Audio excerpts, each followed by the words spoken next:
കേരളയിൽ വിരുദ്ധ സമരസമിതിയിലെ പ്രതിനിധിയായ രാജീവൻ ടെലിഫോൺ ലൈനിൽ. ശ്രീ രാജീവൻ, അലൈൻമെന്റ് മാറ്റം വേണമെങ്കിൽ ആകാം, പക്ഷേ ഒരു സ്റ്റാൻഡ് ലോൺ ലൈൻ വേണമെന്ന നിലപാടിൽ ഒരു മാറ്റവുമില്ലാതെയാണ് കേരളയിൽ മുന്നോട്ട് പോകുന്നത്. എങ്ങനെയെങ്കിലും ഈ പദ്ധതിക്ക് അനുമതി കിട്ടാൻ കഴിയുമോ എന്ന ശ്രമമാണ്. ഇപ്പോൾ കെ അനിൽകുമാർ പറഞ്ഞ അങ്ങ് കേട്ട് കാണും, ഇവിടെ രാഷ്ട്രീയ പ്രേരിതമായി മാത്രമാണ് ഈ സമരങ്ങളൊക്കെ നടന്നത്. ജനങ്ങൾ എന്ന പേരിൽ കുറച്ച് ആളുകളെ അണിനിരത്തി നടത്തിയ സമരമാണ്. റെയിൽവേയുടെ പാത ഇരട്ടിപ്പിനിൽ നിന്നും ഒരു സമരവും ഉണ്ടാകുന്നില്ല.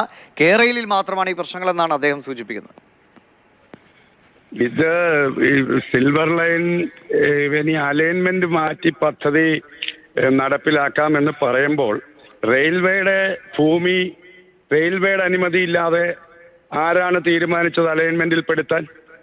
198 കിലോമീറ്റർ ദൂരത്തിൽ വടക്കൻ കേരളത്തിൽ ഇങ്ങനെ ഒരു അലൈൻമെന്റ് കാണിച്ചുകൊണ്ട് DPR തയ്യാറാക്കി അത് അനുവദിക്കില്ല എന്ന് പറയുമ്പോൾ പുതിയ ഭൂമി കണ്ടെത്തി അലൈൻമെന്റിൽ പെടുത്തും എന്ന് പറഞ്ഞാൽ അതിലൂടെ സംഭവിക്കാൻ പോകുന്നത് അത്രയും ദൂരത്തിലുള്ള ആളുകൾ പുതിയ ഇരകളായി മാറാൻ പോവുക എന്ന് പറഞ്ഞാൽ സമരം കൂടുതൽ ശക്തമാകാൻ അതൊന്നുകൂടി അവസരം ഉണ്ടാക്കും എന്നുള്ളതേ ഉള്ളൂ. പിന്നെ ഇത് രാഷ്ട്രീയ പ്രേരിതമാണ് എന്ന് പറയാൻ ഒരു രാഷ്ട്രീയ പ്രേരിതവും ഇല്ല. UDF ഓ BJP യോ കേരളത്തിലെ മറ്റ് പ്രതിപക്ഷ കക്ഷികളോ ഒന്നും തുടങ്ങിവെച്ച സമരമല്ലിത്.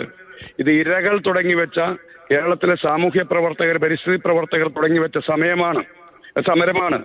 ആ സമരം വളർന്ന് ശക്തി പ്രാപിച്ചതിന് ശേഷമാണ് ഇതിനെക്കുറിച്ച് പഠിക്കുവാൻ കേരളത്തിലെ മാധ്യമങ്ങൾ പോലും തയ്യാറാകുന്നതെന്ന് ഞാൻ പറയും.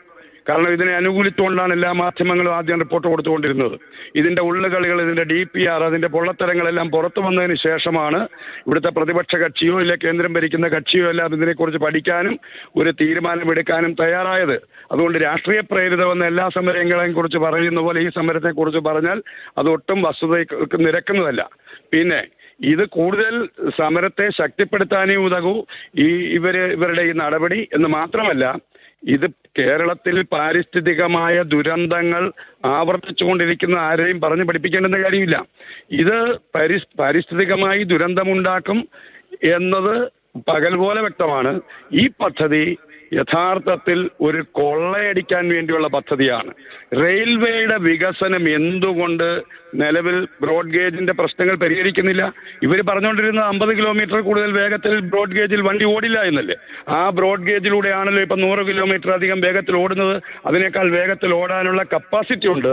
പക്ഷേ ഇവിടുത്തെ ഈ സിഗ്നൽ സംവിധാനം പരിഷ്കരിക്കണം, വളവുകൾ നിവർത്തണം, അതിന് വലിയ പണച്ചെലവ് വരില്ല എന്നെല്ലാം വിദഗ്ധന്മാർ ചൂണ്ടിക്കാണിച്ചിട്ടുണ്ട്. അതാണ് ചെയ്യേണ്ടുന്നത്. അത് ചെയ്യാതെ